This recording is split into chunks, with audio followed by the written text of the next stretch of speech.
Will 2022's housing market be as crazy as 2021? 100% yes. We're only 2 weeks into 2022 and it's already showing to be a pretty competitive real estate market. Today, I'm sharing 26 offers with you that I just received on a listing so that you guys can take this as like the secret sauce, if you will, to crafting competitive offers so that you can get in the house you want this year and beat out the competition. So let's get right into it. First off, I want to show you guys the subject property that received all of these offers. This is the house.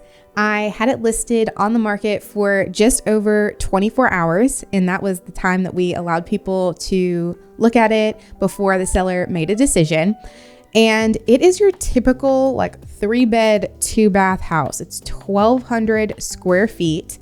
It is on the smaller side, and it's kind of in that entry-level price point for my market. It's in a suburban city, and $145 was like a really good list price for this property. Out of the 26 total offers that we received, I want to break down the different financing types that each offer was. Of those 26 offers, they were broken down into 9 USDA offers. And if you're unfamiliar with that USDA Rural Development Loan, it's a really cool program that allows you to buy in certain rural areas with no down payment. I've made videos about that. So if you're interested, click up there. We had 6 FHA offers, which is a great loan type, minimum of 3.5% down. We had 10 conventional offers. Awesome. No VA offers, which I thought was surprising since we do have an Air Force base nearby. And we received 1 cash offer as well. Out of all of those offers, they varied from the lowest offer being $145, which was right at list price, decent offer. And then we went all the way up $40,000 to $185. Now, if you're sitting there and you're thinking, Nicole, there is absolutely no way that your sellers didn't choose that offer. I know I'm right. Wrong. It's not just the price that matters to sellers. The biggest thing that I want you guys to take away from this video is that it is so important when you are crafting your offer to try and figure out as much as you can about the seller's situation. So for my sellers, that $185 offer was not one of the top ones that they were considering when we were breaking it down. One of the big things that you can ask for as a buyer is closing costs. Help with your closing costs as a buyer will help you bring less money to the closing table, especially if you're having to bring your own down payment. Out of the 26 offers we received, 8 of those buyers were asking for some type of seller concession towards the buyer's closing costs. So some of those buyers asked for their entire closing costs to be covered by the seller who I represented. Other buyers maybe asked for like $1,000, $2,000 to help offset the amount of money that they were going to have to bring. Another thing that you can ask for when you are writing an offer is a home warranty. Now, a home warranty is through a third-party company. It's just an extra coverage that some people like to add onto their home. Now, you as a buyer, you can pay for that yourself, usually through a monthly or yearly like subscription plan. But some buyers do like to write into their offer that the seller pays for that as well. So out of the 26 offers, 6 of those buyers did ask for some type of third-party warranty paid for by my seller. So typically that was about a $600, $700 extra allowance that we were looking at as something that would come out of my seller's pocket that the buyer was asking for. Just something to keep in mind. If you can pay for those items on your own, that definitely does make your offer more appealing to a seller who's concerned about their bottom dollar and how much they're going to net from the sale of the home. Most of the buyers who made offers on this property were smart buyers. They did not waive their right to an inspection. Out of all 26, there were only 2 buyers that had stipulations in regards to the inspection process. One of the buyers said that they wanted to inspect, but that they did not want to have the ability to ask for repairs. So basically, the inspection would just be for informational purposes, but they were not going to submit a repair list. Now, this is a tactic that I do like to use sometimes when helping buyers craft an offer if you as a buyer feel comfortable with that. A lot of buyers don't, and you would still want that protection of the inspection. But I would say if you're like a first-time home buyer and you're not very sure about home repairs, that definitely would not suggest that route. Now, the second buyer who changed things up a little bit did write a completely as is, no inspection, no repairs offer. But to contradict that, they were on the lower end when it comes to overall price. So don't think that that as is was like the 185 offer. Something else that has come into play really since this market has turned upside down has been appraisal gaps.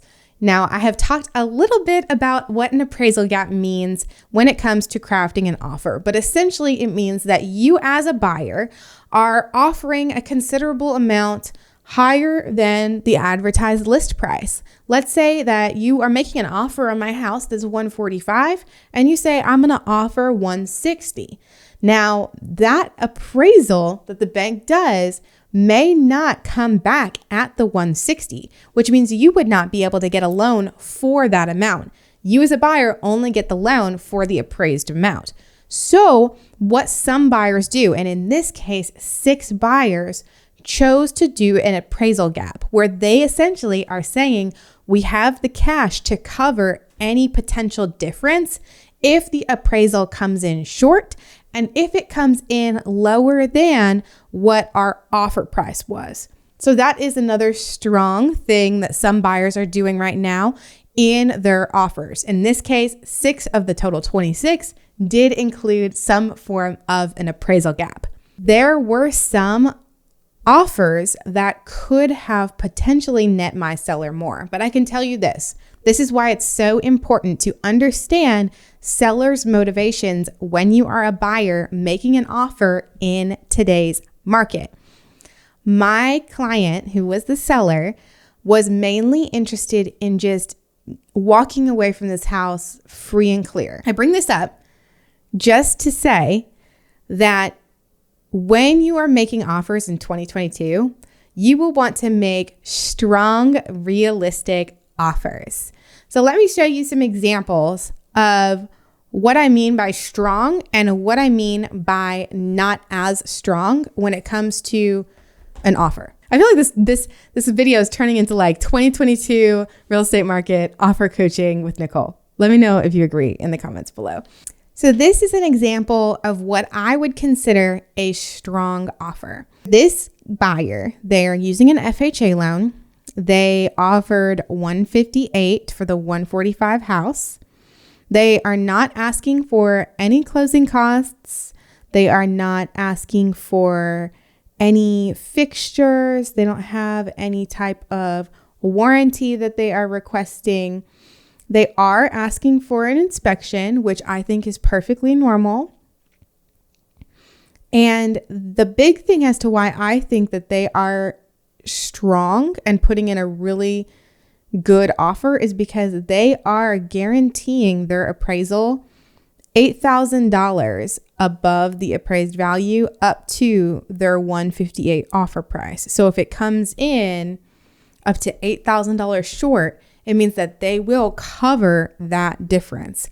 I think that that is a very reasonable, strong offer because they are offering what they can above list price since they know that they're in a multiple offer situation, and they are backing it up with their cash essentially because they have the means to do so.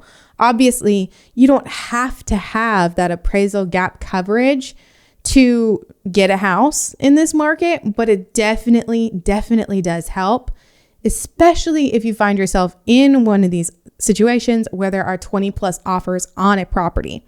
Now, let me show you an offer to contrast that I think is a little bit weaker. This is the one that came in at 185. Now, I love that. I wish that I was able to get the sellers 185 for their house.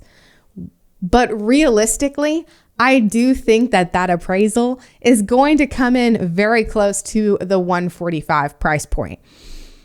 This buyer was using a USDA loan. They didn't ask for any closing costs in particular, But my main concern with that offer was that house is not going to appraise, and that buyer could not cover any additional appraisal gap. So if my sellers took that offer that was $185, even though that looks great on paper, they would only ultimately end up getting what the house appraised for, because that's what the buyer would be able to get the loan for. I hope that I'm kind of breaking that down in a way to where it makes sense. On the little community tab of my YouTube channel, I'm going to post like a spreadsheet of the offers that we received, so you can actually go through it and see, okay, this loan type offered this amount, they asked for this or they didn't ask for this, and here's what it kind of came out to. I want you to see those because I think it will be extremely beneficial for you, and feel free to use that as a reference. Obviously, I know there are not a lot of places that are going to be as affordable as this house in Arkansas was, but use this as a guide. You can see by what percent over the list price buyers are going, and you can definitely apply that to your market so that you guys can get a leap ahead. I just really believe that showing you guys this is the best thing that I possibly can do to empower you guys to succeed in this market. And you know that that is my entire goal on this channel. So let me know what questions you guys have about the future of the real estate market this year in regards to the offers that were received and that we kind of broke down here. If you want to discuss offer strategy, like let's geek out about it, let me know in the comments below. I'm Nicole Nark, Arkansas real estate broker, with videos to help you find your way home. I will see you in the next one.